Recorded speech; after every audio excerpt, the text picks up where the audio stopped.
Assalamualaikum warahmatullahi wabarakatuh. Masih bersama Yuk Tanikom.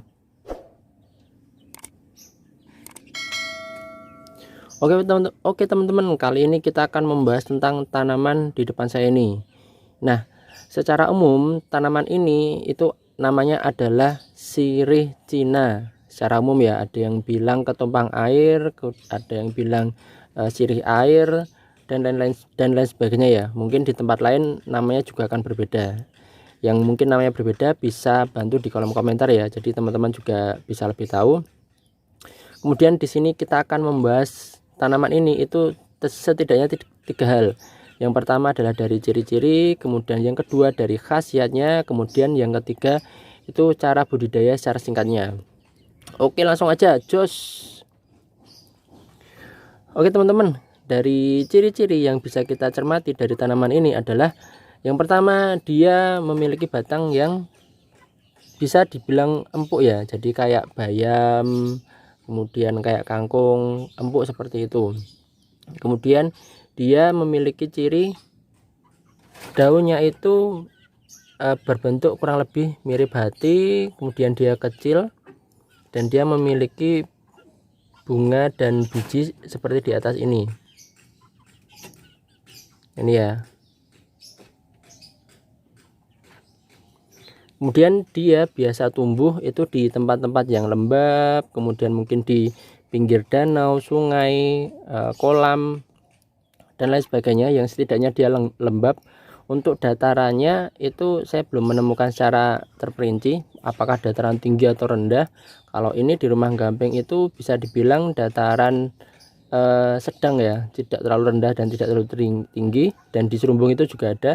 Jadi mungkin di hampir semua dataran itu ada. Yang jelas kondisinya adalah lembab.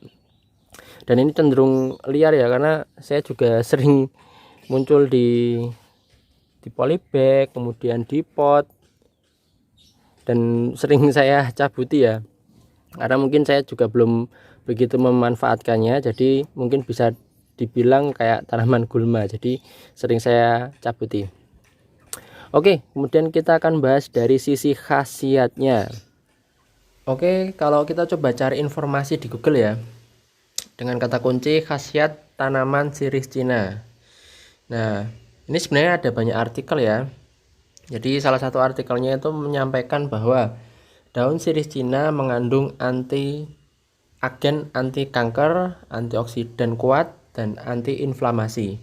Daun ini juga mengandung beberapa zat yang bergizi seperti protein, karbohidrat, kalsium, lemak, zat besi, dan kandungan bergizi lainnya. Jadi kandungan ini sangat banyak sekali ya dari tanaman sirih Cina ini ya. Jadi tanaman sirih Cina ini sering dijadikan obat herbal. Jadi ada yang menyampaikan 6 manfaat, 16 khasiat, 13 manfaat, 7 manfaat, dan lain sebagainya ya. Jadi cukup banyak sekali artikel yang menyampaikan tentang khasiat dari tanaman ini. Nah, setidaknya kalau kita baca di salah satu artikel di Halodoc itu ada 6 manfaat. Yang pertama itu bisa mengobati rheumatoid arthritis, agak susah ya katanya. Kemudian mencegah kanker, kemudian meningkatkan sistem pencernaan, kemudian mempercepat pemulihan patah tulang, kemudian mengobati asam urat, menurunkan tingkat kolesterol dalam darah. Nah, setidaknya ada 6 ini ya. Jadi cukup banyak sekali selain 6 ini sebenarnya. Kemudian yang rata-rata dikonsumsi atau dimanfaatkan itu adalah daunnya ya teman-teman. Ada juga yang memanfaatkan beserta batangnya juga. Ada juga itu yang memanfaatkan dengan cara membuat ekstrak. Ya mungkin udah ada yang dijual bebas tapi yang ber-BP POM juga, yaitu ekstrak sirih Cina. Jadi mungkin kalau udah kesulitan untuk memproses ya bisa langsung mengkonsumsi yang sudah jadi. Oke, kita sekarang membahas tentang cara budidaya secara sederhananya. Nah, budidaya tanaman ini kalau teman-teman mungkin di rumahnya belum ada, itu salah satu caranya adalah dengan menanam dari biji. Nah, bijinya kurang lebih seperti ini teman-teman ya. Itu kita cari biji yang kondisinya udah tua. Nah, seperti ini kurang lebih. Jadi bukan biji yang muda, walaupun biji yang muda itu masih ada kemungkinan juga untuk dia bisa tumbuh. Nah, nanti akan saya bikinkan video terpisah itu menanam sirih Cina ini dari biji dan sampai tumbuh, kita coba amati dia tumbuh berapa lama dan lain sebagainya. Nah, setidaknya kalau teman-teman ingin menanam tanaman ini, sediakan tempat yang lembab. Jadi bisa di bawah sinar matahari enggak apa, karena ini kondisi di atas rumah ya. Jadi di loteng, kemudian di sini perairan juga cukup. Jadi kondisinya agak lembab, tetap ada ya. Jadi tidak harus di kondisi yang tidak terkena sinar matahari, tapi terkena sinar matahari dan kondisinya agak lembab, tidak kering banget juga bisa. Bahkan ini kadang saya jarang istilahnya lupa nyiram, itu tanaman juga ada.